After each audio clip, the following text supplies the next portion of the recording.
జిల్లా కలెక్టరేట్ గౌతమి సమావేశ మందిరంలో బుధవారం జిల్లా పారిశ్రామిక మరియు ఎగుమతి ప్రోత్సాహక కమిటీ సమావేశంలో సంబంధిత శాఖల అధికారులతో జిల్లా కలెక్టర్ కె వెట్రిసెల్వి అధ్యక్షతన సమావేశం నిర్వహించారు.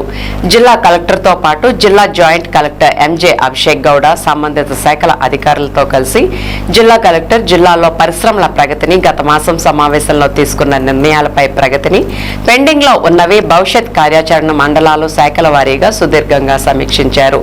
పోర్టల్లో జిల్లాలో పారిశ్రామికవేత్తల సమస్యలు, కావాల్సిన అవసరాలు నేరుగా ప్రభుత్వానికి తెలియజేయవచ్చునని, ఇది సద్వినియోగం చేసుకోవాలని జిల్లా కలెక్టర్ సూచించారు. ఈ సందర్భంగా ఆమె మాట్లాడుతూ జిల్లా గిరిజన ప్రాంతాల్లో పరిశ్రమలు, అన్ని రకాల ఫుడ్ ప్రాసెసింగ్ యూనిట్లు ఎక్కువగా స్థాపించడానికి ప్రత్యేక దృష్టి పెట్టాలని అన్నారు. ఇండస్ట్రియల్ పార్కులు చింతలపూడి నియోజకవర్గంలో అన్ని ఏర్పాట్లు పూర్తయ్యాయని, ఉత్సాహవంతులైన పారిశ్రామికవేత్తలు ముందుకు రావాలని అన్నారు. ర్యాంప్ ప్రోగ్రాం నందించిన టార్గెట్స్ ను సెప్టెంబర్లోగా పూర్తి చేయాలని, అలాగే వెండర్ డెవలప్మెంట్ ప్రోగ్రాం వ్యవసాయ, ఉద్యానవన శాఖలకు ఉపయోగం ఉంటే వారితో కలిసి పనిచేసి లక్ష్యాలను అధిగమించాలని ర్యాంప్ నోడల్ అధికారి ఎస్ జితేంద్రబాబును జిల్లా కలెక్టర్ ఆదేశించారు.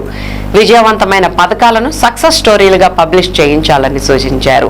ఈ సమావేశంలో జిల్లా పరిశ్రమల కేంద్ర GM R Venkatrao, AP IIC zonal manager K Babji, నగరపాలక సంస్థ commissioner A Bhanupratap, pollution control EE A Sriramachandramurthy, జిల్లా సాంఘిక సంక్షేమ శాఖ జేడీ వై విశ్వమోహన్ రెడ్డి, జిల్లా వైద్య ఆరోగ్య శాఖ అధికారి doctor U Shobha, DWAMA PD K Venkata Subbarao, జిల్లా ఉద్యానవన శాఖ అధికారి K Shajanayak, DRDA PD TV Vijayalakshmi, జిల్లా పంచాయతీ శాఖ అధికారి G Mallikarjunarao, CPO B Sridevi, జిల్లా స్కిల్ డెవలప్మెంట్ అధికారి ఎన్ జితేంద్రబాబు, జిల్లా ground water DD Paila Kodandaram, సంబంధిత శాఖల అధికారులు తదితరులు పాల్గొన్నారు. సో బేసికలీ ఇప్పటికి ఏం పెండింగ్ లేవు. ఈ అనక్ష లెవెల్ పంపించినాక మీరు జీవో తెచ్చినాక నోటేషన్ చేస్తాం. అడ్వాన్స్ వచ్చిన నోటేషన్ చేయవచ్చిన అంటే రీసెంట్ గా సెక్రటరీ సార్ ఒక ఇది ఇచ్చారు మేడం. అయితే రిక్వెస్ట్ పెట్టండి, ఇస్తాం. అడ్వాన్స్ క్వశ్చన్ తీసుకున్న వరకు నోటేషన్ చేయించుకోండి. నేను అసలు ప్రాబ్లం ఇష్యూస్ లేదు కదా, భూమికి వెళ్ళినప్పుడు ఏమైనా ప్రొటెస్ట్ వస్తుందా? ఏం లేదు.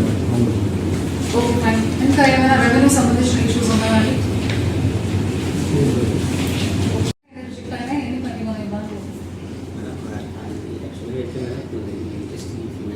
How many times you will tell the same answer?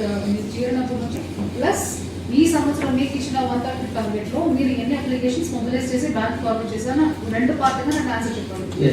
First part answer ఏంటి? ఫస్ట్ పార్ట్ కి 45 బ్యాంక్ లోన్ ఫస్ట్ చేసి దాన్ని శాంక్షన్ ఒకటి కూడా శాంక్షన్ చేయలేదు. అంటే 45 చేయలేదు, అది ఫస్ట్ చేసి కానీ మీకు తెలియదా? సో అప్లికేషన్స్ మనం ఐడెంటిఫై చేశాం మేడం. అందులో 45 అన్నది ఏంటి? ఇప్పుడు కల్టివేషన్ ఇప్పుడు చేయాలి మేడం. శాంప్లింగ్స్ తీసుకుని చేయాలి.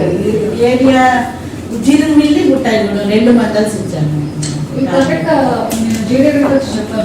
కామర్స్ మొబైల్స్ చేసి కేరళలో అగ్రి హార్టిక్ పీరియడ్ వచ్చి ఇంకా ఒక 300 acres సాలరీ పెట్టండి, వస్తుంది చేసేస్తాం. అది కాకుండా బ్యాంబో ఇంకా ఫారెస్ట్ ఏరియా కూడా మనం తీసుకోవచ్చు కదా. 3 years పడుతుంది. 3 years లో హార్వెస్ట్ చేసేవచ్చు. 3 years తర్వాత హార్వెస్ట్ చేయొచ్చు. చేయడానికి ట్రైనింగ్ వరకు పెంచడానికి ఏముంది? హౌ మెనీ సెల్ఫ్ గ్రూప్స్ ఏమో ఆయన దీనికి మరో వస్తారు చెప్పేస్తాను. సీఎం గారు సాటర్డే స్కోప్ ఉంది.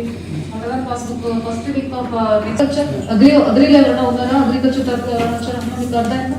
ఏడికి ఎయిర్పోర్ట్ తోటి 400 స్టార్ట్ చేసాం మేడం. ఇప్పుడు అది అవుట్పుట్ ఏంటి, ఏమని వస్తుంది? అది 45 days మెన్యూ తర్వాత మెన్యూర్ అవుతుంది.